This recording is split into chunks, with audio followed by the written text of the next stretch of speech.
नमस्कार, मैं डॉक्टर विश्वनाथ देशमुख, सहयोगी प्राध्यापक हिंदी विभाग, राजाराम महाविद्यालय कोल्हापुर। आज हम ममता कालिया जी का खंड काव्य कितने प्रश्न करूं, इसकी भूमिका पर चर्चा करते हैं। उन्होंने अपनी भूमिका में कुछ महत्वपूर्ण बातों का उल्लेख किया है। वो इस प्रकार है: राम कथा और काव्य को मैं इतिहास नहीं मानती, मैं इसे एक अनुपम आख्यान मानती हूँ। पहले संस्कृत, बाद में अवधि में इसकी रचना और पुनर्रचना ने यह भलीभांति किया है कि साहित्य में मानवीकरण की अद्भुत सामर्थ्य है। भारतीय जनमानस पर यह काव्याख्यान अपनी ऐसी अमिट छाप डाल चुका है कि इसकी हर पंक्ति सूक्ति बन गई है। और तो और रामायण और मानस में पाठक दृढ़तापूर्वक ये मानते हैं कि राम और सीता के जीवन का चक्र इसी तरह चला था। फिर भी यह कवि की शक्ति है कि हर प्रसंग अपने आप में स्वयं सिद्ध, स्वप्रमाणित, सप्रमाण और सुसंगत है। इसलिए आज भी विवाह के अवसर पर ब्याह गया जाता है तो राम विवाह बावजूद इसके कि विवाहित राम सुखी पुरुष नहीं थे।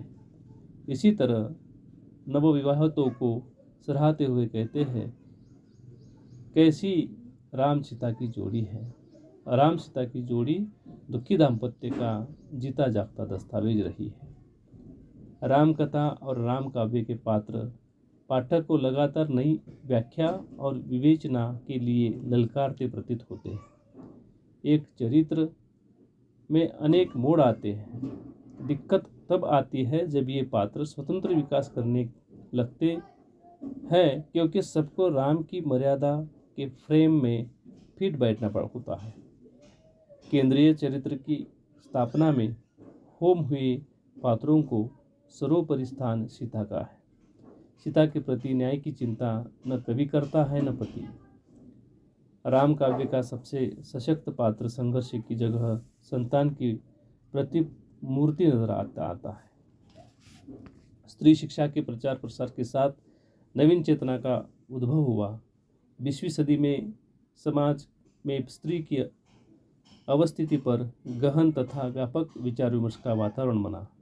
समकालीन स्त्री विमर्श के सरोकारों के तहत सीता का चरित्र, उसके प्रति समाज और उसके जीवन साथी का आचरण बार बार पुनर्विवेचन की मांग करता है।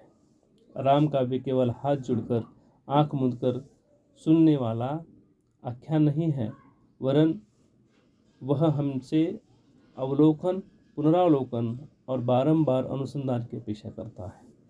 सीता के वैवाहिक जीवन की विषमता, वेदना और व्याघात ने मुझे बहुधा सोचने पर बाध्य किया है कि उससे अबला माना जाए या सबला। अबला मान लेने से राम काव्य को ज्यों का त्यों स्वीकार करना सरल हो जाता है। अबला सीता की वही करुण कहानी है कि उसके आंचल में दूध है और आंखों में पानी। हर हाल में वह पति की सहधर्मचारिणी है, पतिव्रता है। आदर्शवादियों के लिए स्त्री के ये सर्वोच्च गुण है। वर्तमान समय में यह वर्तमान हुआ है कि सरलीकृत आदर्शवाद में से संकीर्णता की गंध आने लगी है। युग के अनुसार आदर्श बदलते रहते हैं। आधुनिक दृष्टि और चेतना के साथ सोचे तो पता चलेगा कि आज पति के अन्याय व प्रताड़ना को आश्रय देने वाली स्त्री पतिव्रता नहीं वरन वज्र मूर्ख कहलाएगी। सीता अपना प्रतिरोध मुखर करती है। एक अग्नि परीक्षा में उत्तीर्ण होने के पश्चात वह दूसरी अग्नि परीक्षा नहीं देती। राम ने एक वनवास भोगा था, सीता ने 2 वनवास झेले। निर्वासित निरावलंब अरण्य जीवन में 12 वर्ष की अवधि सीता के मन मस्तिष्क में प्रश्नों का बवंडर उठा देती है। उसे आभास हो जाता है कि उसकी सजा का संबंध समाज से उतना नहीं है जितना स्वामी के मनोविज्ञान से। आज पुनः परीक्षा से यह परिमार्जित होगी तो कल फिर वही मनोवैज्ञानिक ग्रंथि उसे नए सिरे से प्रताड़ित करने में सक्रिय हो जाएगी। आक्रोश, सहमति और अस्वीकार से मिले जुले मारक प्रभाव के अंतर मन सीता निर्णय लेती है कि वह अपने आत्मसम्मान को और अधिक स्थगित नहीं कर सकती।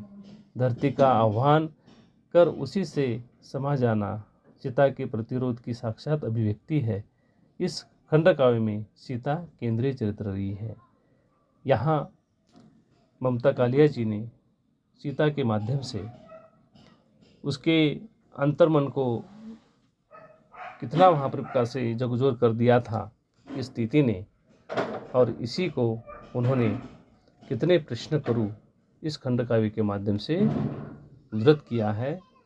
इतना कहते हुए है हम ममता कालिया जी की जो भूमिका है उसको समाप्त करते हैं। धन्यवाद।